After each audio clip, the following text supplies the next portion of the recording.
KSIC silks ಬಗ್ಗೆ ನಾನು ಹೇಳ್ಬೇಕಾಗೇ ಇಲ್ಲ. ಕಿಲೋಮೀಟರ್ಗಳ ಗಟ್ಟಲೆ ಕ್ಯೂ ನಿಂತು ಬೆಳಗ್ಗೆ 5 ಗಂಟೆಯಿಂದನೋ 4 ಗಂಟೆಯಿಂದನೋ ಮಧ್ಯರಾತ್ರಿ ಬಂದು ಮೈಸೂರಿಗೆ ಕ್ಯೂ ಅಲ್ಲಿ ನಿಂತು ರೇಷ್ಮೆ ಸೀರೆ ಖರೀದಿಸ್ತಾರಲ್ಲ, ಆ ಮೈಸೂರು ಸಿಲ್ಕ್ ಸೀರೆ ಎಲ್ಲಿ ಶುರುವಾಗಿದ್ದು ಗೊತ್ತಾ?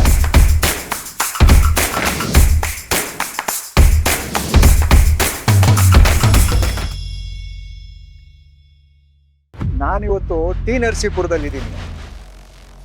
1912ರಲ್ಲಿ ಸ್ಥಾಪನೆ ಮಾಡಿದಂತ ಸಂಸ್ಥೆ ಇದು. ಮೈಸೂರು ಅರಸರು ಕಾಲ್ವಡಿ ಕೃಷ್ಣರಾಜೇಂದ್ರ ಒಡೆಯರು ಶುರು ಮಾಡಿದಂತ ಸಂಸ್ಥೆ. 114 ವರ್ಷದ ಇತಿಹಾಸ ಇರುವಂತ ಸಂಸ್ಥೆ. ನೀವು ಉಡುವಂತ ಮೈಸೂರು ಸೀರೆ, ರೇಷ್ಮೆ ದಾರ ತಯಾರಾಗುವಂತಹ ಜಾಗ. ನಮ್ಮ ಮೈಸೂರು ರೇಷ್ಮೆ ಸೀರೆಗಳಿಗೆ ಎಲ್ಲಿಂದ ದಾರ ಬರ್ತಾ ಇದೆ, ಪ್ರಾಸೆಸ್, ಈ ಜಾಗದ ಬಗ್ಗೆ ಎಲ್ಲ ಒಂದು ಇತಿಹಾಸದ ಒಂದು ಒಳನೋಟ ನಿಮಗೆ ಕೊಡೋಣ ಅಂತ ಒಂದು ಸಣ್ಣ ಪ್ರಯತ್ನ.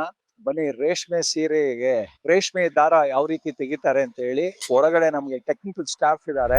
ಪ್ರದೀಪ್, ಈ ಸಂಸ್ಥೆ ಹಿಸ್ಟ್ರಿ ಏನು ಇತಿಹಾಸ, ಯಾವಾಗ ಶುರು ಆಗಿದ್ದು, ಯಾರು ಶುರು ಮಾಡಿದ್ದು? 1912ನೇ ಇಸ್ವಿಲಿ ಇದು ಸ್ಥಾಪನೆ ಆಗಿರುತ್ತೆ. ನಾಲ್ವಡಿ ಕೃಷ್ಣರಾಜ ಒಡೆಯರ್ ಅವರ ಒಂದು ದೂರದೃಷ್ಟಿ ಇಟ್ಕೊಂಡು ಸ್ಥಾಪನೆ ಆದಂತ ಒಂದು ಸಂಸ್ಥೆ ಇದು. ಮೈಸೂರು, ಟಿ ನರಸೀಪುರ, ಚನ್ನಪಟ್ಟಣ, ಕನಕಪುರ ಮತ್ತೆ ಹೆಡ್ ಆಫೀಸ್ ಇಷ್ಟು ಇದೆ ಸರ್. ಅವಾಗ ಅಂದ್ರೆ ಇಲ್ಲಿ ಈಗ ಟಿ ನರಸೀಪುರ ಈ ಒಂದು ಯೂನಿಟ್ ಇದು ಸುಮಾರು 13 ಎಕರೆ 11 ಕುಂಟೆ ಜಾಗ ಇದೆ ಸರ್. ಇದು 1980ನೇ ಇಸ್ವಿವರೆಗೂ ಇದು ಗೌರ್ಮೆಂಟ್ ಅಂಡರ್ ಅಲ್ಲಿ ಇತ್ತು. ಇದು ಅಂದ್ರೆ ಗೌರ್ಮೆಂಟ್ ನಡೆಸ್ತಾ ಇದ್ದಿದ್ದು.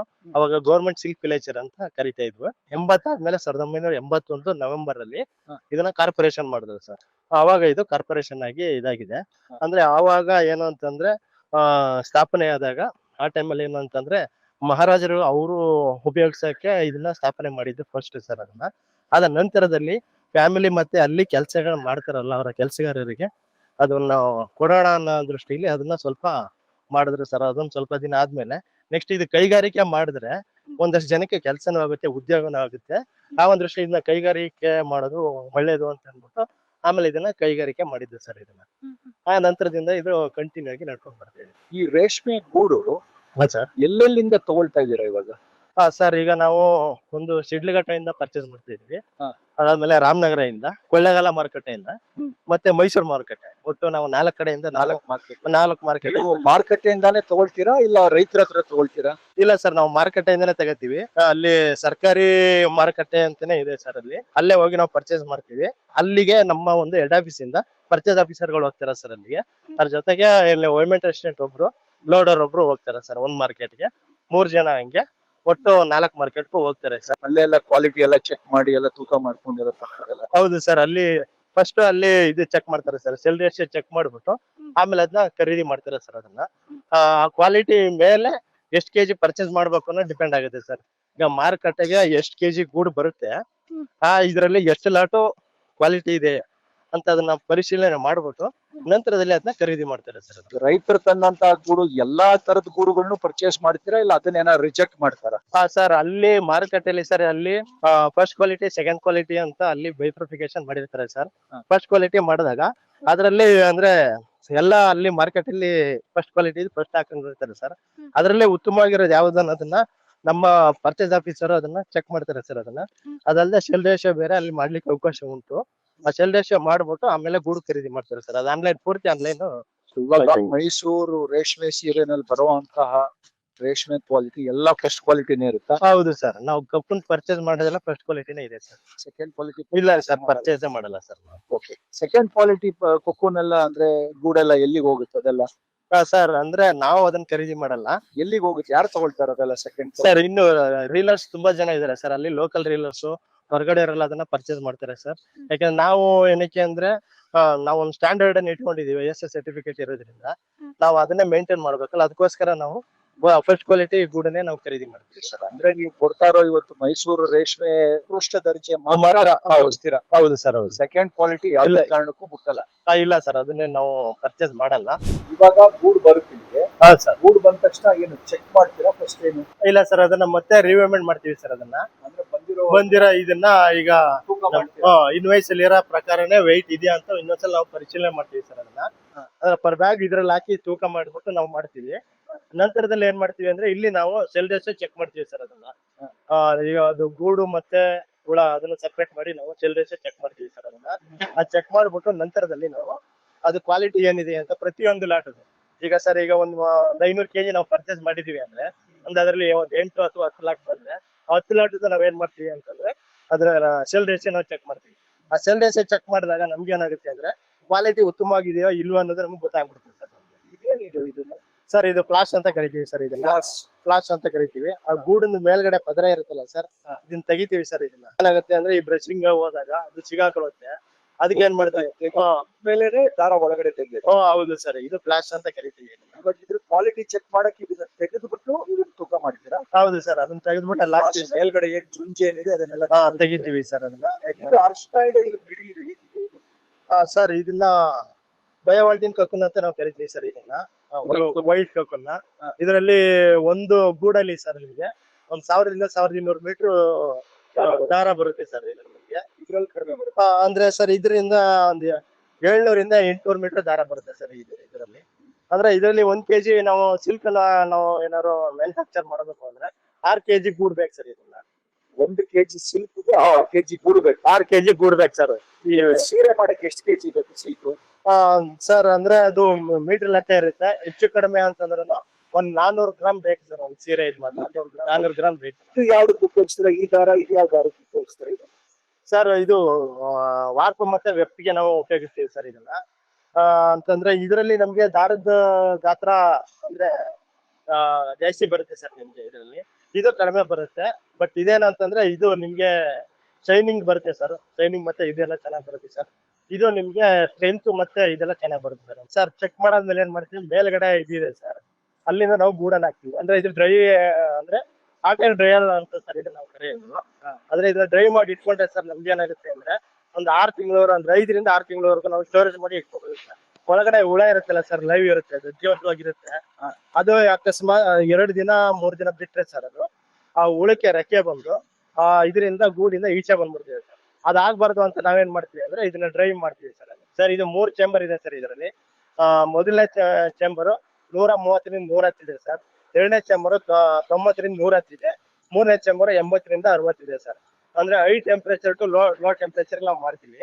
ಈಗ ನೀವು ಸರ್ ಈಗ ನಾವು ಮೇಲ್ಗಡೆ ಈಗ ಅಲ್ಲಿ ಗೂಡ್ ಹಾಕ್ತಾ ಇದ್ರೆ ಸರ್, ಅಂದ್ರೆ ಲಿಫ್ಟ್ ಅಲ್ಲಿ ಹೋಗುತ್ತೆ ಸರ್. ಬಂದಂತ ಗೂಡು ಲಿಫ್ಟ್ ಇಂದ ಮೇಲ್ಗಡೆ ಹೋಗಿ ಅಲ್ಲಿಂದ ಹಾಕಿದಂತ ಒಂದು ಗೂಡು ಇಲ್ಲಿಗೆ ಬರ್ಬೇಕಂದ್ರೆ 4 ಅವರ್ಸ್ ಬೇಕು ಸರ್. ಹೆಚ್ಚಿಗಿದೆ. ಅದನ್ನ ಪರಿಶೀಲನೆ ಮಾಡ್ಬೇಕಂದ್ರೆ ಬೇಕಾದ್ರೆ ಕೂದನ್ನ ನೀವು ನೋಡ್ಬೋದು ಸರ್.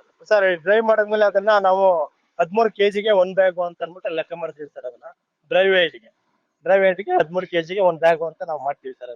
ಅದನ್ನ ಗ್ರೀನ್ ವೇಟ್ ಕನ್ವರ್ಟ್ ಮಾಡ್ಕೊತೀವಿ. ಡ್ರೈ ಮಾಡಾದ್ಮೇಲೆ ಆ ಮೂಟೆಗಳನ್ನ ಸ್ಟೋರ್ ಮಾಡ್ತೀವಿ ಸರ್. ಈ ಎಲ್ಲಾ ಕಲರ್ ಇದೆಯಲ್ಲ ಸರ್, ಇದು ರಾಮನಗರ ಸರ್. ಇದು ಓಕೆ.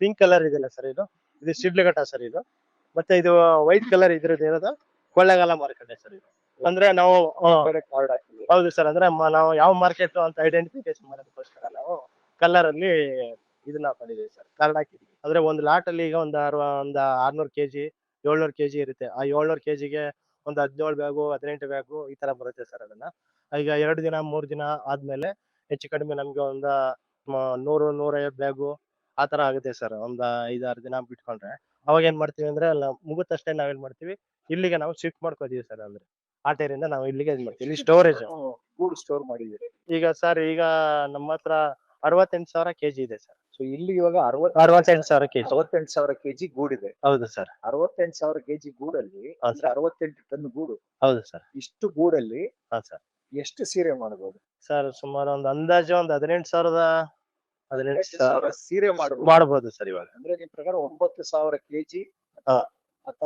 8 ರಿಂದ 9,000 kg ನೂಲ್ ಬರುತ್ತೆ ಸರ್. ಹೌದು ಸರ್. ಅದ್ರಲ್ಲಿ 18 ರಿಂದ 20,000 ಸೀರೆ ಮಾಡಬಹುದು. 18,000 ಸೀರೆ ಮಾಡುವಂತ ಅಷ್ಟು ಸ್ಟಾಕ್ ಇಟ್ಕೊಂಡಿದ್ದಾರೆ ನಮ್ಮ KSIC ಟಿ ನರಸೀಪುರದಲ್ಲಿ.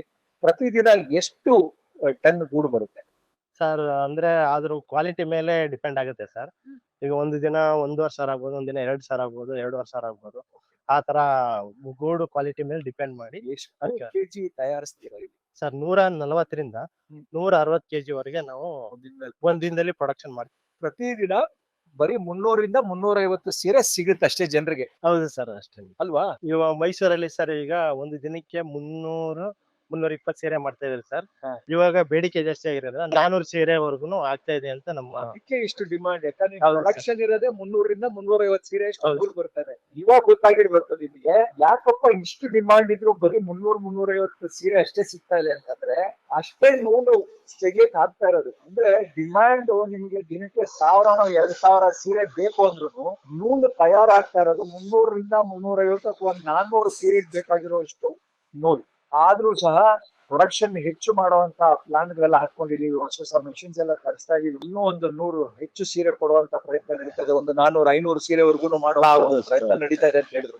2026 ಯುಗಾದಿ ಆದ್ಮೇಲೆ 500 ಸೀರೆ ಸಿಗುವಂತ ಒಂದು ಅವಕಾಶ ಸಿಗುತ್ತೆ. ಇನ್ನೊಂದು 150 ಜನರಿಗೆ ಯು ವಿಲ್ ಬಿ ಲಕ್ಕಿ ಅಂತ ಹೇಳ್ಬೋದು. ಯಾಕಂದ್ರೆ 350 ಜನರಿಗೆ ಮಾತ್ರ ಸಿಗ್ತಾ ಇತ್ತು. ರಾತ್ರಿ ಎಲ್ಲ ನಿಂತು ಕ್ಯೂ ಅಲ್ಲಿ ಕೂತು ಬೆಳಗ್ಗೆ 10ವರೆಗೆ ಟೋಕನ್ ತಗೊಂಡು ಬೆಳಗ್ಗೆ 10ವರೆಗೆ ಮಳಿಗೆ ಓಪನ್ ಆದ್ಮೇಲೆ 300-350 ಜನರು ಮಾತ್ರ ಲಕ್ಕಿ ಅನ್ಸ್ಕೊಳ್ತಾ ಇದ್ರೆ. ಇನ್ನೊಂದು 150 ಜನ ಆಡ್ ಆಗ್ತಾರೆ. ಒಂದು 500 ಜನರಿಗೆ ಕೊಡ್ತೀವಿ. ನಾವು ಗೂಡ ಅಂದ್ರೆ ಪರ್ಚೇಸ್ ಮಾಡಿದಾಗ ಆ ಪರ್ಚೇಸ್ ಅಲ್ಲಿ ಏನಿರುತ್ತೆ ಅಂದ್ರೆ ಡಬಲ್ ಕಕ್ಕನ್ ಇರುತ್ತೆ, ಕಟ್ ಕಕ್ಕನ್ ಇರುತ್ತೆ, ಇನ್ಫೀರಿಯರ್ ಕಕ್ಕನ್ ಇರುತ್ತೆ. ಡಬಲ್ ಕೊಕ್ಕು ಡಬಲ್ ಕಕ್ಕನ್ ಅಂದ್ರೆ ಸರ್ ಒಂದ್ ಗೂಡು ಒಳಗಡೆನೆ 2 ಹುಳ ಇರುತ್ತೆ ಸರ್. ಅದು ಸರ್ ನೋಡಿ, ಈಗ ನೋಡಿದ್ರೆ ನಿಮ್ಗೆ ಗೊತ್ತಾಗುತ್ತೆ. ಸೈಜ್ ನೋಡಿದ್ರೆ ದಪ್ಪ ಇದೆ ಸರ್. ಅಂದ್ರೆ ಅದು ಡಬಲ್ ಕಕ್ಕನ್ ಅಂತ ಕರೀತಾರೆ. ಇದ್ರಲ್ಲಿ 2 ಹುಳ ಇರುತ್ತೆ. ಒಳಗಡೆ 2 ಹುಳ ಇರುತ್ತೆ ಸರ್. ಸೈಜ್ ಸೈಜ್ ನೋಡಿದ್ರೆ ಇದು ಎಷ್ಟು ದಪ್ಪ ಇದೆ? ಇದು ಆಲ್ಮೋಸ್ಟ್ ಇದು ಡಬಲ್ ಕೊಕ್ಕು ಅಂತ. ಇದು ಸಾರ್ಟ್ ಔಟ್ ಮಾಡಿದ್ರೆ ಇದೇನು ಜಾಸ್ತಿ ಥ್ರೆಡ್ ಬರುತ್ತೆ. ಹೌದು ಸರ್. ಇದರ ದಾರದ ಗಾತ್ರ ಜಾಸ್ತಿ ಇರೋದ್ರಿಂದ ನಮ್ಗೆ ಆಗಲ್ಲ ಸರ್. ಯಾಕಂದ್ರೆ ಅಂದ್ರೆ ನಮ್ಗೆ ಆಗಲ್ಲ ಇದು. ಅಂದ್ರೆ ನಾವು ಯೂಸ್ ಮಾಡಲ್ಲ ಸರ್ ಇದನ್ನ. ಇದನ್ನ ವಾಪಸ್ ಕಳಿಸ್ಬಿಟ್ಟು. ಇಲ್ಲ ಸರ್, ಇದನ್ನ ತಿಂಗಳಿಗೆ ಇಷ್ಟ ಆಗುತ್ತೆ ಅಂತ ನಾವು ಒಂದ್ ಕಡೆ ಸ್ಟೋರ್ ಮಾಡಿ ಇರ್ತೀವಿ ಸರ್. ಅದಾದ್ಮೇಲೆ ಒಂದ್ 3 ತಿಂಗಳ 4 ತಿಂಗಳಿಗೆ ಆಕ್ಷನ್ ಮಾಡ್ತೀವಿ ಸರ್. ಇದನ್ನ ಡಬಲ್ ಕೊಕ್ಕು ತಿರ್ಗಾ ಆಕ್ಷನ್ ಮಾಡ್ತೀವಿ. ಬೇರೆ ಕಂಪನಿಗಳು ತಗೊಳ್ತಾರೆ. ಅದೇ ಬೇರೆಯವ್ರು ಬಂದು ತಗೋತಾರೆ ಸರ್. ಅದನ್ನ ಇದು ಮಾಡ್ತಾರೆ. ಇದು ನೋಡಿ ಸರ್. ಅದಾದ್ಮೇಲೆ ಇದು ಇನ್ಫೀರಿಯರ್ ಕಕ್ಕನ್ ಅಂತ ಕರೀತೀವಿ. ಇನ್ಫೀರಿಯರ್ ಹೌದು ಸರ್. ಕ್ವಾಲಿಟಿ ಎಲ್ಲ ಈ ತರ ಆಗಿದ್ರೆ ಅದನ್ನ ರಿಜೆಕ್ಟ್ ಮಾಡ್ಬಿಡ್ತಾರೆ. ಹೌದು ಸರ್. ಅದೇ ಇದ್ರಲ್ಲ ಥ್ರೆಡ್ ಬ್ರೇಕ್ ಆಗುತ್ತೆ. ಹೌದು ಸರ್. ಬೇರೆ ಆಗುತ್ತೆ, ಫಂಗಸ್ ಬಂದಂಗಿದೆ. ಹೌದು ಸರ್. ಅದರಿಂದ ನಾವು ಇದನ್ನ ಯೂಸ್ ಮಾಡಲ್ಲ ಸರ್. ಅದರಿಂದ ಚೆನ್ನಾಗಿರೋಂತ ಗೂಡುಗಳನ್ನ ಗೂಡು ಈ ತರ ಇಲ್ಲಿ ಟೆಸ್ಟ್ ಆಗುತ್ತೆ. ಹೌದು ಸರ್. ಇಲ್ಲಿ ನಾವು ಇಲ್ಲಿ ಅಂದ್ರೆ ಸ್ಟಾರ್ಟಿಂಗ್ ಅಲ್ಲಿ ಎಲ್ಲಾನು ಚೆಕ್ ಮಾಡ್ತೀವಿ ಸರ್. ಇದು ಒಂಥರ ಸಾರ್ಟಿಂಗ್ ಏನಿದೆ ಒಂದೊಂದು ಗೂಡುನು ಅಂದ್ರೆ. ಹೌದು ಸರ್. ಒಂದೊಂದು ಎಳೆ ದಾರಾನು ಇಲ್ಲಿ ಟೆಸ್ಟ್ ಆಗುತ್ತೆ ಅಂತ ಲೆಕ್ಕ. ಹೌದು ಸರ್. ಇಲ್ಲಿ ಇದನ್ನೆಲ್ಲ ನಾವು ಇದ್ ಮಾಡ್ಬಿಟ್ಟು ಅಷ್ಟು ಗೂಡುನು ಟೆಸ್ಟ್ ಮಾಡ್ತೀರಾ? ಹೌದು ಸರ್. ಆಗುತ್ತೆ ಸರ್. ಸ್ಟೋರೇಜ್ ಇಂದ ನೀವು ತಗೊಂಡ್ಬೇಕು, ಯಾವಾಗ ಪ್ರೊಡಕ್ಷನ್ ಬೇಕು ಅದೇ ಈಗ ನೆಕ್ಸ್ಟ್ ಬಾಯ್ಲಿಂಗ್ ತಗೊಳ್ತೀರಾ? ಹೌದು ಸರ್. ಇದು ಸ್ಟಾರ್ಟಿಂಗ್ ಆದ ತಕ್ಷಣ ಸರ್ ನೆಕ್ಸ್ಟ್ ಬಾಯ್ಲಿಂಗ್ ತಗೋತೀವಿ ಸರ್. ಅಲ್ಲಿ ಬಾಯ್ಲಿಂಗ್ ಬಾಯ್ಲಿಂಗ್ ಸೆಕ್ಷನ್ ಅಂತ. ಗೂಡನ್ನ ಬೇಯಿಸ್ಬೇಕು. ಹೌದು ಸರ್. ಅದನ್ನ ಬೇಯಿಸ್ಬೇಕು ಬೇಯಿಸ್ಬೇಕು ಸರ್. ಅಂದ್ರೆ ನೀವು ಬಾಯ್ಲಿಂಗ್ ಮಾಡಿದಾಗ ಸರ್ ಅದನ್ನ ಗೂಡು ಫ್ರೀ ಆಗುತ್ತೆ ಸರ್. ನಿಮ್ಗೆ ದಾರ ಬರೋದಿಕ್ಕೆ ನಿಮ್ಗೆ ಈಸಿ ಆಗುತ್ತೆ ಸರ್. ಇದರಿಂದ ನಾವು ಬಾಯ್ಲಿಂಗ್ ಮಾಡ್ತೀವಿ. ಹಳೆದು 2 ಮಿಷಿನ್ ಇದೆ ಸರ್. ಇಲ್ಲಿ ಸೆಮಿ ಆಟೋಮೆಟಿಕ್ ಮಿಷಿನ್ ಒಂದು, ಇನ್ನೊಂದು ಆಟೋಮೆಟಿಕ್ ರೀಲಿಂಗ್ ಇದೆ ಸರ್. ಅದೇ ಸರ್. ಇದು ಗೂಡನ್ನ ಈ ತರ ಇದ್ರೊಳಗಡೆ ಹಾಕ್ತಾರ ಸರ್. ಇಲ್ಲಿ ಹಾಕಿ ಇಲ್ಲಿ ಹೋದಾಗ ಏನಾಗುತ್ತೆ ಅಂದ್ರೆ high temperature to low temperature ಇದಾಗುತ್ತೆ.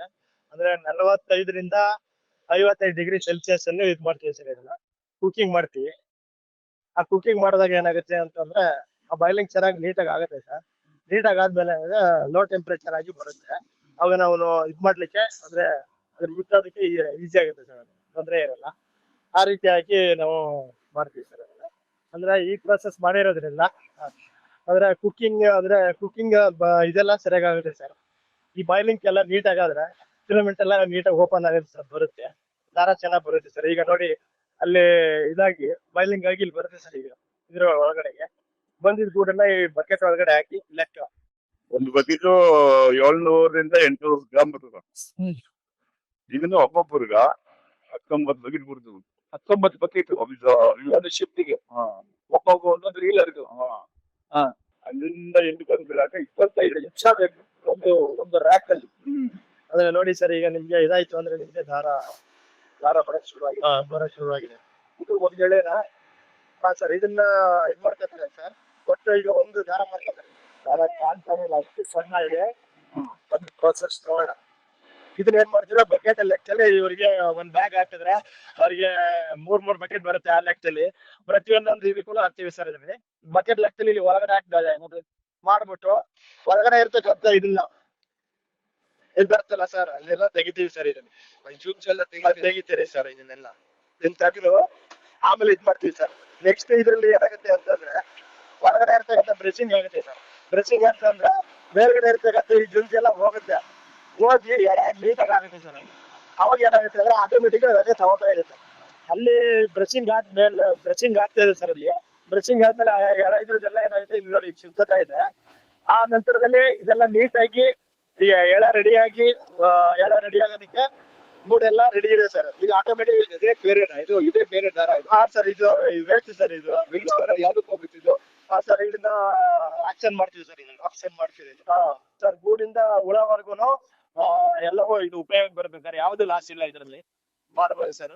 ಇದು ಆಟೋಮೆಟಿಕ್ ಆಗಿ ಗೂಡ್ ಇಲ್ಲಿ ಬಂದಲ್ಲ ಸರ್. ಅದನ್ನ ಆಟೋಮೆಟಿಕ್ ಅದೇ ತಗೊಳುತ್ತೆ ಅಂತ ನಮ್ಮನ್ನ ಗೂಡ್ ಕಮ್ಮಿ ಆದಂತೆ ಅದೇ ತಗೊಳುತ್ತೆ ಇಲ್ಲಿ.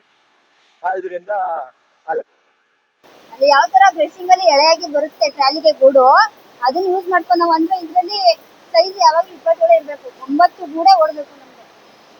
9 ಗೂಡೆ ಓಡ್ಬೇಕು ನಮ್ಗೆ. ನಮ್ಗೆ 9 ಇರ್ಬೇಕಾ? 1 2 3 4 5 6 7 8 9 ಇದೆ. ಒಂದು ಗೂಡಲ್ಲಿ 3.5 ಅಥವಾ 3 ಅನ್ನಷ್ಟು ಡೀಲೇರ್ ಒಂದಿರುತ್ತೆ.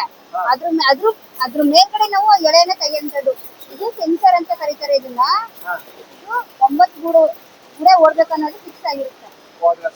ಅದು ಸೆನ್ಸರ್ ಅಲ್ಲಿ 9 ಗೂಡು ದಾರ ಸೇರಿ ಒಂದು ದಾರ ಆಗುತ್ತಾ? 9 ಗೂಡು ಇಲ್ಲಿ ಓಡ್ತಿರುತ್ತಲ್ಲ, ಇಲ್ಲಿ 9 ಗೂಡು ಓಡುತ್ತೆ. ಇದ್ರಲ್ಲಿ ಕ್ರಾಸ್ ಮಾಡೋ ಮುಖಾಂತರ ಅದು ಒಂದ್ ಎಳೆಯಾಗಿ ಡೀಲ್ ಆಗುವಂತದ್ದು. 9 ಗೂಡು ಒಂದು ದಾರ ಆಗಿ ಒಂದು ಎಳೆ ಆಗ್ಬಿಡುತ್ತೆ. ಹೌದು. ಇದನ್ನ ಕ್ರಾಸ್ ಅಂತ ಕರೀತಾರೆ. ಫಸ್ಟ್ ಇಲ್ಲಿ ಇದು ಬಟನ್. ಇದ್ರಲ್ಲಿ ಯಾವ್ದೇ ತರ ಸಿಕ್ಕಾಗಿರ್ಬೋದು, ಆಗಿರ್ಬೋದು, ಇದ್ರಲ್ಲಿ ಏನು ಡ್ಯಾಮೇಜ್ ಆಗಿರ್ಬೋದು, ಫಸ್ಟ್ ಇಲ್ಲೇ ಕಟ್ ಆಗುತ್ತೆ. ಇದು ಕಟ್ ಆಗುತ್ತೆ. ನಂತರ ಅದ್ ನಾವು ಕ್ರಾಸ್ ಮಾಡಿದಾಗ ಈ ಕ್ರಾಸ್ ಮಾಡೋ ಮುಖಾಂತರ ಉದ್ದೇಶ ಏನಂದ್ರೆ, ಇಲ್ಲಿ ಒಂದೊಂದ್ ಎಳೆ ಐತಲ್ಲ 9 ಗೂಡಲ್ಲಿ ಒಂದೊಂದ್ ಎಳೆ, ಅದು ಒಂದ್ ಎಳೆಯಾಗಿ ಕನ್ವರ್ಟ್ ಆಗ್ಬೇಕು ಅಂತ. ಅದು ಯಾವ್ದೇ ತರ ಬಿಟ್ಕೋಬಾರ್ದು, ಒಂದೊಂದಾದ್ರು ಡಿವೈಡ್ ಆಗ್ಬಾರ್ದು ಅಂತ. ಒಂದೇ ಎಳೆ ಆಗಿರ್ಬೇಕು ಅನ್ನೋ ಉದ್ದೇಶಕ್ಕೋಸ್ಕರ ನಾವು ಕ್ರಾಸ್ ಮಾಡೋದು. ಈ ಕ್ರಾಸ್ ಮುಖ್ಯವಾಗಿ ಬೇಕೇ ಬೇಕು. ಒಂದು ಗೂಡಲ್ಲಿ 1000 ರಿಂದ 1200 ಮೀಟರ್ ಎಳೆ ಉದ್ದ ಇರುತ್ತೆ. ಅದು ಖಾಲಿ ಆಗಂಟ ಈ ತರ ಹುಳ ಆಗಂಟ ಇದು ಆಗ್ತಾ ಇರುತ್ತೆ. ಖಾಲಿ ಆಗೋದು ನಿಂತೋಗುತ್ತೆ. ಆಟೋಮೆಟಿಕ್ ಆಗಿ ನಿಂತೋಗುತ್ತೆ.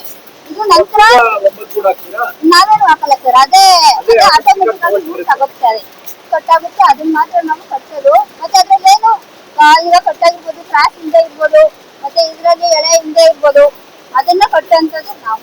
ಹೆಣ್ಮಕ್ಳು ತುಂಬಾನೇ ಎಫಿಷಿಯಂಟ್ ಅಂತೆ ನೋಡಿ. ಇಲ್ಲಿರುವಂತ ಅಷ್ಟು ಜನ ರೀಲರ್ಸ್ಗಳು ನೀವು ನೋಡ್ತಾ ಇರ್ಬೋದು, ಎಲ್ಲ ಹೆಣ್ಮಕ್ಳೇ ಇದ್ದಾರೆ. ಎಷ್ಟು ಸ್ಕಿಲ್ಡ್ ವರ್ಕ್ ಅಂತಂದ್ರೆ ಬಹಳನೇ ಸೂಕ್ಷ್ಮವಾದಂತ ಕೆಲಸ ಇದು. ಆ ನೂಲು ಕಣ್ಣಿಗೆ ಕಾಣ್ತಾನೆ ಇಲ್ಲ ನನಗೆ. ಕೈ ಯಾವ ತರ ಓಡ್ತಾ ಇದೆ ಅಂದ್ರೆ ಅವ್ರದ್ದು ಮೆಷಿನ್ ತರ ಓಡ್ತಾ ಇದೆ. ನಿಜವಾಗ್ಲು ಎಷ್ಟು ಫಾಸ್ಟ್ ಆಗಿ ಕೆಲಸ ಮಾಡ್ತಾ ಇದಾರೆ ಅಂದ್ರೆ ಕ್ಯಾಮ್ರಾ ಕಣ್ಣಿಗಲ್ಲ, ನನ್ನ ಕಣ್ಣಿಗೇನೆ ಆ ದಾರಗಳು ಕಾಣಿಸ್ತಾ ಇಲ್ಲ ಸರ್. ಅಂದ್ರೆ ಈಗ ಈ ತರ ರಾಟೆಗಳಿದೆಯಲ್ಲ ಸರ್, ಈ ತರ ಇದ್ರೆ ನಾವು ಸಿಲ್ಕ್ ಬಿಚ್ಚಕ್ ಆಗಲ್ಲ ಸರ್. ಅದಕ್ಕೆ ಏನ್ ಮಾಡ್ತೀವಿ ಅಂದ್ರೆ ರಾಟೆಗಳಿಗೆ ಅದನ್ನ ಮತ್ತೆ ರೀಲಿಂಗ್ ಮಾಡ್ತೀವಿ ಸರ್. ಅದಕ್ಕೆ ಎಲ್ಲ ರೀಲಿಂಗ್ ಅಂತ ಕರಿತೀವಿ ಸರ್. ಸರ್ ಇದು ಸೆಮಿ ಆಟೋಮೆಟಿಕ್ ಮಿಷಿನ್ ಸರ್. ಇದು ಸೌತ್ ಕೊರಿಯಾ ಮಿಷಿನ್ ಸರ್. ಇದು ಅಂದ್ರೆ 1984ರಲ್ಲಿ ಈ ಮಿಷಿನ್ ಬಂದಿದ್ದೆ ಸರ್. ಇದು ಒಟ್ಟು 4 ಸೆಕ್ಷನ್ ಇದೆ ಸರ್. 4 ಸೆಕ್ಷನ್ 12 ಬೇಸಿನ್ ಇದೆ ಸರ್. ಇದು 1 ಬೇಸಿನ್ 2 ಬೇಸಿನ್ ಈ ತರ ಸರ್. ಅಲ್ಲಿ ಬ್ರಷಿಂಗ್ ಎಲ್ಲ ಆಗ್ತಾ ಇದೆಯಲ್ಲ ಸರ್, ಆ ಪ್ರೊಸೆಸ್ ಇವ್ರು ಮ್ಯಾನ್ಯಲ್ ಆಗಿ ಇವರೇ ಮಾಡ್ತಾರೆ ಸರ್. ಆ ಗೂಡನ್ನ ಹಾಕೊಂಡು ಎಷ್ಟು ಬೇಕು ಬಿಟ್ಕೊಂಡು ಸರ್ ಅದನ್ನ ನಂತರ ಕಡ್ಡಿ ಅಡಿಗೆ ಅದನ್ನ ಬ್ರಷಿಂಗ್ ಮಾಡ್ಕೊತಾ ಇದ್ದಾರೆ. ಇದು ನಮ್ಮ ಆಟೋಮೆಟಿಕ್ ಮಿಷಿನ್ ಅಲ್ಲಿ ಅದೇ ಮಾಡ್ಬಿಡ್ತಾರೆ. ಬ್ರಷಿಂಗ್ ಅಲ್ಲಿ ರೆಡಿಯಾಗಿ ಎಳೆ ಬರುತ್ತೆ ಸರ್. ಅವ್ರು ಅದನ್ನ ಕೇಳ್ತಾರೆ. ಇಲ್ಲೇ ಇವರೇ ಬ್ರಷಿಂಗ್ ಮಾಡ್ಕೊಬೇಕು. ಅದ್ಮೇಲೆ ಸೆಮಿ ಆಟೋಮೆಟಿಕ್ ಮಿಷಿನ್ ಅಂದ್ರೆ ಸರ್. ಇದು ರೀಲಿಂಗ್ ಸೆಕ್ಷನ್ ಅಂತ ಸರ್. ಇದು ಅಂದ್ರೆ ನಿಮ್ಗೆ ಅಲ್ಲಿ ರೀಲಿಂಗ್ ಆಗುತ್ತಲ್ಲ ಸರ್. ರೀಲಿಂಗ್ ಅದು ನಾಳೆಗೆ ನಾವ್ ಏನ್ ಮಾಡ್ತೀವಿ ಅಂದ್ರೆ ಇದು ಡ್ರಮ್ ಇದೆಯಲ್ಲ ಸರ್, ಒಳಗಡೆ ಆ ಡ್ರಮ್ ಒಳಗಡೆ ಸಾಫ್ಟ್ವೇರ್ ಆಯಿಲ್ ಹಾಕ್ತೀವಿ. ಸಾಫ್ಟ್ವೇರ್ ಆಯಿಲ್ ಹಾಕ್ಬಿಟ್ಟು ಅದನ್ನ ಡಿಪ್ ಮಾಡ್ತೀವಿ. 20 ನಿಮಿಷ ಅದನ್ನ ಇದ್ ಮಾಡಿದ್ರೆ ಡಿಪ್ ಮಾಡ್ಬಿಟ್ಟು ಅದನ್ನ ವ್ಯಾಕ್ಯೂಮ್ ಮಾಡಿ ಆಮೇಲೆ ನಾವೇನ್ ಮಾಡ್ತೀವಿ, ಇದನ್ನ ಈ ತರ ದಾರಗಳನ್ನ ಮಾಡೋದಕ್ಕೆ ಕೊಡ್ತೀವಿ ಸರ್. ಅಂದ್ರೆ ರಾಟೆಗಳನ್ನ ಕೊಡ್ತೀವಿ. ಆ ರಾಟೆಗಳನ್ನ ಏನ್ ಮಾಡ್ತೀವಿ ಇವ್ರು ಮತ್ತೆ ಇವುಗಳಿಗೆ ಹಾಕಿ ರೀಲಿಂಗ್ ಮಾಡ್ತಾರೆ ಸರ್. ಅಂದ್ರೆ ಆತರ ಇದ್ರೆ ಬಿಚ್ಚೋದಕ್ಕೆ ನಮ್ಗೆ ಆಗಲ್ಲ. ಅದಕ್ಕೆ ಏನ್ ಮಾಡ್ತೀವಿ, ಮತ್ತೆ ರೀಲಿಂಗ್ ಮಾಡಿದಾಗ ಈ ತರ ಅದನ್ನ ಹ್ಯಾಂಡ್ಸ್ ನ ಪ್ರಿಪೇರ್ ಮಾಡ್ತೀವಿ ಸರ್. ಅಂದ್ರೆ ಒಂದು ಇದರಲ್ಲಿ 6 ಲಡಿಗಳನ್ನ ಹಾಕ್ಬೋದು ಸರ್. 6 ಹ್ಯಾಂಡ್ಸ್ ನಾವು ಹಾಕ್ಬೋದು. ಅದನ್ನ ಇವ್ರು ಏನ್ ಮಾಡ್ತಾರೆ ಅಂದ್ರೆ ರೀಲಿಂಗ್ ಆಗಿದೆ, ಇವ್ರು ಮತ್ತೆ ರೀಲಿಂಗ್ ಮಾಡ್ತಾರೆ. ರೀಲಿಂಗ್ ಮಾಡಿ ಹ್ಯಾಂಡ್ಸ್ ರೆಡಿ ಆಗುತ್ತೆ ನೋಡಿ. ಅದು ಎಳೆ ಕಟ್ ಆಗಿದೆ ಸರ್. ಅದು ಈಗ ಅದನ್ನ ಮತ್ತೆ ಅವರು ಅದನ್ನ ಇದ್ ಮಾಡಿ ನಾಟ್ ಹಾಕಿ ಅದನ್ನ ಮತ್ತೆ ರನ್ ಮಾಡ್ತಾರೆ ಸರ್. ಅದನ್ನ ಹುಡುಕ್ಬಿಟ್ಟು ಅದನ್ನ ಮತ್ತೆ ಅದೇ ಇದ್ ಮಾಡಿ ಸ್ಟಾರ್ಟ್ ಮಾಡ್ತಾರೆ ಸರ್. ಇದು ಈಗ ಅಲ್ಲಿಂದ ರೀಲಿಂಗ್ ಆಗಿ ಬರ್ತಲ್ಲ ಸರ್, ಅದ್ ಆತರ ಮುಗಿದ್ಮೇಲೆ ಇದೇನ್ ಮಾಡ್ತೀವಿ ಅಂದ್ರೆ ಸ್ಟಿಚಿಂಗ್ ಮಾಡ್ತೀವಿ ಸರ್. ನಾವ್ ಏನಕ್ಕೆ ಸ್ಟಿಚಿಂಗ್ ಮಾಡ್ತೀವಿ ಅಂತಂದ್ರೆ ಇದನ್ನ ನಾವು ಗೋಜಲಾಗಬಾರ್ದು ಅಂತ ಹೇಳ್ಬಿಟ್ಟು ಮಾಡ್ತೀವಿ. ಯಾಕಂದ್ರೆ ಇದು ದಾರ ಈ ತರ ಇರೋದ್ರಿಂದ ಒಂದ್ ಸಣ್ಣ ಇಟ್ಸಿ ಹಾಕೊಂಡ್ರೆ ಏನಾಗುತ್ತೆ ಗೋಜಲ್ ಆಗ್ಬಿಡ್ತದೆ. ಮತ್ತೆ ಇದು ಅಲ್ಲಿ ವಿವಿಂಗ್ ಮಾಡ್ಲಿಕ್ಕೆ ತೊಂದರೆ ಆಗ್ಬಾರ್ದು ಅಂತ ಹೇಳ್ಬಿಟ್ಟು ನಾವೇನ್ ಮಾಡ್ತೀವಿ ಅಲ್ಲಿ ಪ್ಯಾಕಿಂಗ್ ಇದು ನಾವು ಸಿಲ್ ಪ್ಯಾಕಿಂಗ್ ಮಾಡಿ ಅಲ್ಲಿ ಕಳಿಸೋವರ್ಗು ಅದು ಸೇಫ್ಟಿ ಆಗಿ ನೋಡ್ಬೇಕು. ಅದಕ್ಕೋಸ್ಕರ ಏನ್ ಮಾಡ್ತೀವಿ ಅಂದ್ರೆ ಸ್ಟಿಚಿಂಗ್ ಮಾಡ್ತೀವಿ. ಸ್ಟಿಚಿಂಗ್ ಮಾಡ್ಬಿಟ್ರೆ ಇದು ಜಾಗ ಬಿಟ್ಟು ಅದು ಇದಾಗಲ್ಲ ಸರ್. ಅಂದ್ರೆ ಗೋಜಲು ಬೇರೆ ತರ ಆಗಲ್ಲ, ಸ್ಟಿಚಿಂಗ್ ಮಾಡಿ ಕಳಿಸ್ತೀವಿ. ಅಂದ್ರೆ 6 ಕಡೆ ನಾವಿಲ್ಲಿ ಸ್ಟಿಚಿಂಗ್ ಮಾಡ್ತೀವಿ. ಒಂದ್ ಲೇಡಿಗೆ 6 ಸ್ಟಿಚ್ ಆಗುತ್ತೆ. ಹಾ ಸರ್, ಅಂದ್ರೆ ಒಂದ್ ಲೇಡಿಗೆ 6 ಕಡೆ ಗೂಡೆಲ್ಲ ದಾರ ತೆಗೆದು ಹೌದು ಸರ್. ಹ್ಯಾಂಕ್ಸ್ ಆಗಿದೆ. ಹ್ಯಾಂಕ್ಸ್ ಆಗಿ ಅಂದ್ರೆ ಇದು ಪ್ರತಿಯೊಬ್ಬರದ್ದು ಒಂದೊಂದು ಬುಟ್ಟಿಯಲ್ಲಿ ಹಾಕ್ತಿವಿ ಸರ್. ಈ ತರ ಬುಟ್ಟಿಲಿ ಹಾಕ್ಬಿಟ್ಟು ಅದಕ್ಕೊಂದು ಈ ತರ ಇದನ್ ಮಾಡ್ತೀವಿ.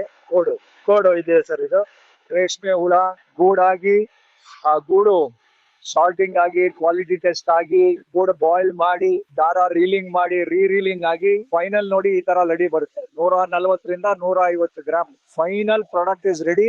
ಒಂದೊಂದು ದಾರಾನು ನೋಡ್ತಾ ಇದ್ದೀರಾ, 9 ಗೂಡಿಂದ ಒಂದು ಎಳೆ ದಾರ ಆಗುತ್ತೆ. ಅಂದ್ರೆ ನೀವು ಅರ್ಥ ಮಾಡ್ಕೋಬೇಕು ಎಷ್ಟು 1000 ಎಳೆ ಇದೆ ಇಲ್ಲಿ ಅಂತಂದ್ರೆ ಎಷ್ಟು ಗೂಡು ಬೇಕಾಗುತ್ತೆ ಒಂದು ಲಡಿಗೆ ಅಂತ. ಎಷ್ಟು ಲಡಿ ಬೇಕಾಗುತ್ತೆ ನಿಮ್ಗೆ ಒಂದು ಸೀರೆ ಮಾಡೋದಕ್ಕೆ? 3 ಲಡಿ ಆಗುತ್ತೆ. ಅದ್ರ ಮೇಲೆ ಸೀರೆ ಥಿಕ್ನೆಸ್ ಬರುತ್ತಲ್ಲ, GSM ಏನು ಹೇಳ್ತಿರಲ್ಲ, extraordinary world famous Mysore silk thread ನೋಡಿ ಯಾವ ತರ ಇದೆ ಅಂತಂದ್ರೆ purest first quality silk. Testing room. Okay, ಏನ್ ಮಾಡ್ತೀರಾ ಇಲ್ಲಿ? ಪ್ರತಿಯೊಬ್ಬರದ್ದು ರೀಲಿಂಗ್ ಮಾಡಿರ್ತಾರಲ್ಲ ಸರ್, ಅವ್ರದ್ದು ಏನ್ ಮಾಡ್ತೀವಿ ಅಂದ್ರೆ ಒಂದು ಆಟೆ ತಗೊಬರ್ತೀವಿ ರ್ಯಾಂಡಮ್ ಆಗಿ ತಂದು ಏನ್ ಮಾಡ್ತೀವಿ ಅಂತಂದ್ರೆ 400 ಮೀಟರ್ಗೆ ಒಂದು ಕಿಲ್ಟಾಸ್ ಅಂತ ತೆಗಿತೀವಿ ಸರ್. ಆ ಕಿಲ್ಟಾಸ್ ಅನ್ನ ತೆಗೆದುಬಿಟ್ಟು ನಾವೇನ್ ಮಾಡ್ತೀವಿ ಅಂತಂದ್ರೆ ಈಗ ನೋಡಿ ಈಗ ಆಗ್ತಾ ಇದೆ ಸರ್. ಈಗ ಅಂದ್ರೆ ಒಂದು ರೌಂಡ್ ಅದು ಸುತ್ತಿದ್ರೆ ಅದೇ ಸರ್, ಇದು ಒಂದು ರೌಂಡ್ ಸುತ್ತಿದ್ರೆ 400 ಮೀಟರ್ ಆಗುತ್ತೆ. 400 ಮೀಟರ್ ಆದಾಗ ಏನ್ ಮಾಡ್ತೀವಿ ಅದನ್ನ ತೆಗಿತೆ ಆಫ್ ಮಾಡ್ಬಿಟ್ಟು ಅದನ್ನ ತೆಗಿತೀವಿ ಸರ್. ತೆಗೆದ್ಮೇಲೆ ಏನ್ ಮಾಡ್ತೀವಿ ಅದೊಂದು ಕಿಲ್ಟಾಸ್ ಆಗುತ್ತೆ ಸರ್. ಅದನ್ನ ಕಿಲ್ಟಾಸ್ ಅಂತ ಕರಿತೀವಿ. ಅದನ್ನ ಏನ್ ಮಾಡ್ತೀವಿ ಅಂದ್ರೆ ಮತ್ತೆ ಇದ್ರೊಳಗಡೆ ಹಾಕ್ತಿವಿ ಸರ್. ಒಳಗಡೆ ಹಾಕ್ಬಿಟ್ಟು ಏನ್ ಮಾಡ್ತೀವಿ ಡ್ರೈ ಮಾಡ್ತೀವಿ. ಈ ತರ ಆಗುತ್ತೆ ಸರ್. ಇಲ್ಲಿ ಒಳಗಡೆಗೆ ಅವ್ರದ್ದು ಫೋನ್ ನಂಬರ್ ಎಲ್ಲ ಬೋರ್ಡ್ ಎಲ್ಲ ಇರುತ್ತೆ ಸರ್. ಇದು ಯಾರ್ದು ಅವ್ರ ಹೆಸರು ಗೊತ್ತಾಗುತ್ತೆ ನಮ್ಗೆ. ಯಾವ ಐಟಮ್ ಆಗಿ ಟೆಸ್ಟ್ ಮಾಡಿದ್ರೆ ಕ್ವಾಲಿಟಿ. ಹೌದು ಸರ್, ಕ್ವಾಲಿಟಿ ಎಲ್ಲ ಟೆಸ್ಟ್ ಮಾಡ್ತೀರಾ? ಹೌದು ಸರ್. ಎಲಾಂಗೇಷನ್, ಫಾರ್ಷನ್, ವೈಡಿಂಗು, ನೀಟ್ನೆಸ್ ಎಲ್ಲ ಮಾಡ್ತೀವಿ ಸರ್. ಆ ಸೈಜ್ ಅದನ್ನ ತೂಕ ಮಾಡಿದ್ರೆ ನಮ್ಗೆ ಒಂದು ಕ್ಯಾಲ್ಕುಲೇಷನ್ ಇದೆ. ಆ ಕ್ಯಾಲ್ಕುಲೇಷನ್ ಪ್ರಕಾರ ನಮ್ಗೆ 26 ರಿಂದ 28 ಬರ್ಬೇಕು ಸರ್. 20 ಗ್ರಾಮ್ ಬರ್ಬೇಕು ಸರ್. ಅದು ಬಂದಾಗ ಅದು ಪಾಸ್ ಆಗಿದೆ ಅಂತ ಹೇಳ್ಬಿಟ್ಟು. ಹೌದು ಸರ್. ಅದನ್ನ ಅವಾಗ ಏನಾಗಿದೆ, ಇದು ಮಿಷಿನ್ ಪ್ರಾಬ್ಲಮ್ ಇದೆಯಾ ಅಥವಾ ಅಲ್ಲಿ ರೀಲಿಂಗ್ ಮಾಡೋದಕ್ಕೆ ಇದಾಗಿದೆಯಾ ಅನ್ನೋದನ್ನ ಐಡೆಂಟಿಫೈ ಮಾಡಿ ಪ್ರಾಬ್ಲಮ್ನ ಅದನ್ನ ಸಾಲ್ವ್ ಮಾಡ್ತೀವಿ ಸರ್. ಈಗ ಸಿಂಕ್ಸ್ ಅವ್ರಿಗೆ ಹೋಗ್ತಾ ಇದೀವಿ ಸರ್. ರೀಲಿಂಗ್ ಮಾಡಾದ್ಮೇಲೆ ಸರ್ ಹ್ಯಾಂಕ್ಸ್ ಪ್ರಿಪೇರ್ ಆಗುತ್ತೆ. ಪ್ರಿಪೇರ್ ಆದ್ಮೇಲೆ ನಾವಿಲ್ಲಿ ಏನ್ ಮಾಡ್ತೀವಿ ಅಂದ್ರೆ ಅದನ್ನ ತಗೊಬರ್ತೀವಿ ಸರ್. ತಂದು ಅದನ್ನ ಲಡಿನ ಕ್ಲೀನ್ ಮಾಡ್ಕೊತೀವಿ ಸರ್. ಅಂದ್ರೆ ನಿಮ್ಗೆ ರಾಟೆಗಳ ಪಟ್ಟಿ ಇರುತ್ತಲ್ಲ ಸರ್, ಆ ಪಟ್ಟಿಗಳು ಇರೋ ಜಾಗದಲ್ಲಿ ಏನಾಗುತ್ತೆ ಅಂದ್ರೆ ಅದು ಸ್ವಲ್ಪ ಗಟ್ಟಿ ಇರುತ್ತೆ ಸರ್. ಅಂದ್ರೆ ಸ್ಟೀಮ್ ಎಲ್ಲ ಇದಾಗಿರೋದ್ರಿಂದ ಅದು ಗಟ್ಟಿ ಇರುತ್ತೆ. ಅದನ್ನ ಕ್ಲೀನಿಂಗ್ ಮಾಡ್ತೀವಿ ಸರ್ ಮೊದಲು. ಸರ್ ಇದು ನೋಡಿ ಸರ್, ಇದು ಹ್ಯಾಂಕ್ಸ್ ಇದೆ. ಈಗ ಅಲ್ಲಿಂದ ಬರುತ್ತೆ ಸರ್, ಸೆಕ್ಷನ್ ಇಂದ ಬಂದಾಗ ನೋಡಿ ಇಲ್ಲಿ ರಾಟೆಗಳು ಬರುತ್ತಿಲ್ಲ ಸರ್. ಈ ಜಾಗದಲ್ಲಿ ರಾಟೆಗಳು ಪೂರಾ ಜಾಗದಲ್ಲಿ ಏನಾಗುತ್ತೆ ಗಟ್ಟಿ ಇರುತ್ತೆ. ಅದಕ್ಕೆ ಏನ್ ಮಾಡ್ತೀವಿ ಅಂತಂದ್ರೆ ಅದನ್ನ ಈ ಜಾಗದಲ್ಲಿ ಹಿಂಗೆ ಇಟ್ಕೊಂಡು ಈ ತರ ಓಪನ್ ಮಾಡ್ತೀವಿ. ಹಾ ಸರ್, ಅದನ್ನ ಉಳಿಸ್ತೀವಿ ಸರ್. ಇದನ್ನ ಉಳಿದಾಗ ಅಲ್ಲಿ ಗಟ್ಟಿ ಇರೋಂಥದ್ದು ಕಚ್ಕೊಂಡಿರುತ್ತಲ್ಲ ಸರ್, ಅದು ಫ್ರೀ ಆಗುತ್ತೆ ಸರ್. ಅದು ಇದನ್ನ ಪ್ರತಿಯೊಂದು ಲಡಿನೂ ಈ ತರ ಚೆಕ್ ಮಾಡ್ತೀವಿ. ಈ ತರ ಮಾಡ್ತೀವಿ. ಮಾಡಾದ್ಮೇಲೆ ನಾವು ನೆಕ್ಸ್ಟ್ ಏನ್ ಮಾಡ್ತೀವಿ ಅಂತಂದ್ರೆ ಸ್ಕೀಯಿಂಗ್ ಮಾಡ್ತೀವಿ ಸರ್. ಸರ್ ಇಲ್ಲಿ ನೋಡಿದಾಗ ನೋಡಿ, ಇಲ್ಲಿ ಡೈಮಂಡ್ ಕಾಣಿಸುತ್ತೆ ಸರ್ ನಮ್ಗೆ. ಈ ತರ ಬರ್ಬೇಕು ಸರ್ ನಮ್ಗೆ. ಡೈಮಂಡ್ ಶೇಪ್ ಅಲ್ಲಿ ಬರ್ಬೇಕು ಸರ್. ಅದು ಡೈಮಂಡ್ ಶೇಪ್ ಅಲ್ಲಿ ಬಂದ್ರೆ ಅದು ಹೇಗಾಗಿದೆ ಅಂತ, ಎಳೆ ಬಿಟ್ಕೊಂಡಿದೆ ಅಂತ. ಹೌದು ಸರ್. ಈ ತರ ಆಗುತ್ತೆ ಸರ್. ಇದು ಮುಗಿದ್ಮೇಲೆ ಸರ್ ನಾವೇನ್ ಮಾಡ್ತೀವಿ ಅಂದ್ರೆ ನೆಕ್ಸ್ಟ್ ಇದು ಈ ತರ ಸ್ಕೀಯಿಂಗ್ ಮಾಡ್ಕೊತೀವಿ. ಆದ್ರೆ ಈ ತರ ಪ್ರೊಸೆಸ್ ಮಾಡೋದ್ರಿಂದ ನಿಮ್ ಕ್ಯಾರಿ ಮಾಡೋದಕ್ಕೆ ಈಸಿ ಇರುತ್ತೆ ಸರ್. ಅದನ್ನ ಬಳಕೆ ಮಾಡಿದ್ರು ಏನೋ ತೊಂದರೆ ಆಗಲ್ಲ. ಅದಕ್ಕೋಸ್ಕರ ಮತ್ತೆ ಪ್ಯಾಕಿಂಗ್ ಈಸಿ ಆಗುತ್ತೆ ಸರ್ ಇದು. ಅದರಿಂದ ನಾವೇನ್ ಮಾಡ್ತೀವಿ, ಈ ತರ ಮಾಡಿ ಫೈನಲ್ ಪ್ಯಾಕಿಂಗ್ ಹೋಗುತ್ತೆ ಸರ್. ತಿರ್ಗಾ ಇದನ್ನ ನಿಮ್ಮ ಮೈಸೂರು ಇದು ಕಳಿಸ್ತೀರಾ? ಹೌದು ಸರ್. ಹೌದು, ಬೇಲ್ ಅಂದ್ರೆ 20 kg ಇರುತ್ತೆ ಸರ್. 20 kgಗೆ ನಾವೇನ್ ಮಾಡ್ತೀವಿ, ಅದನ್ನ ತೂಕ ಹಾಕ್ತಿವಿ ಸರ್. ನಾವು ತೂಕ ಹಾಕ್ಬಿಟ್ಟು ಏನ್ ಮಾಡ್ತೀವಿ, ಒಂದ್ ಕಾರ್ಡ್ ಹಾಕ್ತಿವಿ ಸರ್. ನಾವು ಕಾರ್ಡ್ ಅಲ್ಲಿ ಬೇಲ್ ನಂಬರ್ ಅಂತ ಇರುತ್ತೆ ಸರ್. ಆ ಬೇಲ್ ನಂಬರ್ ಹೌದು ಸರ್. ಅಂದ್ರೆ ವಾರ್ಪು ಅದು ಯಾವ್ದು ಅಂತ ಸೆಕ್ಷನ್ ಹೌದು. ಸಿಲ್ಕ್ ಸ್ಟೋರ್ ಕೀಪರ್ ಯಾರು? ಹೌದು ಸರ್. ಮತ್ತೆ GM ಸೈನ್ ಆಗುತ್ತೆ ಸರ್. ನೋಡಿ, ಪ್ರತಿಯೊಂದು ಬೇಲಲ್ಲೂ ಎಷ್ಟು ಕ್ವಾಂಟಿಟಿ ಇದೆ, ಅದ್ರ ಕ್ವಾಲಿಟಿ ಏನು ಅಂತ ಹೇಳಿ ಈ ತರ ಒಂದು ಕಾರ್ಡ್ ಹಾಕ್ಬಿಟ್ಟು ಅಶೋಕಪುರ ಹೌದು ಸರ್. ಸೆಕ್ಷನ್ ಹೌದು ಹೌದು ನೋಡಿ. ಗೌರ್ಮೆಂಟ್ ಸಿಲ್ಕ್ ಫಿಲೇಚರ್, ಬಹುಶಃ ಇದು ಒಂದು 100 ವರ್ಷದಿಂದ ಗೇಟ್ ಏನೋ ಇದು. ಗೌರ್ಮೆಂಟ್ ಸಿಲ್ಕ್ ಫಿಲೇಚರ್ 1970 ಅಂತ ಹೇಳಿ ಈ ಗೇಟು. ಈ ಗೇಟಿಗೆ ಸುಮಾರು 56 ವರ್ಷ ಆಗಿದೆ. ಓಕೆ, ಇವಾಗ ಇದು KSIC. ಕಾರ್ತಿಕ್ ಆಮೇಲೆ ನಮ್ಮ ಪ್ರದೀಪು ಅದ್ಭುತವಾಗಿ ಎಕ್ಸ್ಪ್ಲೈನ್ ಮಾಡಿದ್ದಾರೆ. ಮೈಸೂರು ಸಿಲ್ಕ್ ಸೀರೆ ಪರ್ಚೇಸ್ ಮಾಡ್ಬೇಕಾದ್ರೆ ಇಂತಹ ಎಷ್ಟೋ ಕೈಗಳು ಶ್ರಮ ಪಡ್ತಾ ಇದೆ ಇಲ್ಲಿ. ಪ್ರತಿದಿನ ನಿಜವಾಗ್ಲೂ ಬೆಳಗ್ಗೆ ಎಷ್ಟೊತ್ತಿಗೆ ಶುರು ಆಗುತ್ತೆ? 7 ಗಂಟೆಗ ಸರ್. 7:30 ಸರ್. 7:30 ಸಾಯಂಕಾಲ 4:30 ಹೌದು ಸರ್. 7:30 4:30 ಸತತವಾಗಿ ಸೋಮವಾರದಿಂದ ಶನಿವಾರ ಕೆಲಸ, ವಾರದ ರಜಾ ದಿನ ಭಾನುವಾರ, ವಾರದ 6 ದಿನಗಳ ಕೆಲಸ ಮಾಡಿ 350-400 ಸೀರೆ ಆಗುವಷ್ಟು ರೇಷ್ಮೆ ಥ್ರೆಡ್ ಅಥವಾ ರೇಷ್ಮೆ ದಾರನ ತಯಾರಿಸಿದಂತಹ, ರೇಷ್ಮೆ ದಾರ ತಯಾರಿಸುವಂತಹ ಒಂದು ಘಟಕ ಅದ್ಭುತವಾಗಿ ನಡೆಸ್ತಾ ಇದ್ದಾರೆ. ಇವತ್ತು ಬಂದಿದ್ದ ಕಾರಣ ನಾನು ಅವಾಗಲೇ ಹೇಳಿದ್ದೀನಿ, 1912ರಲ್ಲಿ ಸ್ಥಾಪನೆ ಆದಂತಹ ಈ ಸಂಸ್ಥೆ ಸತತವಾಗಿ 114 ವರ್ಷಗಳ ಕಾಲ ಅದ್ಭುತವಾಗಿ ನಡ್ಕೊಂಡು ಬಂದಿದೆ. ಸಾವಿರಾರು ಜನರಿಗೆ ಇದು ಕೆಲಸ ಕೊಟ್ಟಿದೆ, ಸಾವಿರಾರು ಜನರುಗಳ ಮನೆ ನಡೆದಿದೆ, ಲಕ್ಷಾಂತರ ಗ್ರಾಹಕರ ಮನಸ್ಸು ಗೆದ್ದಿದೆ.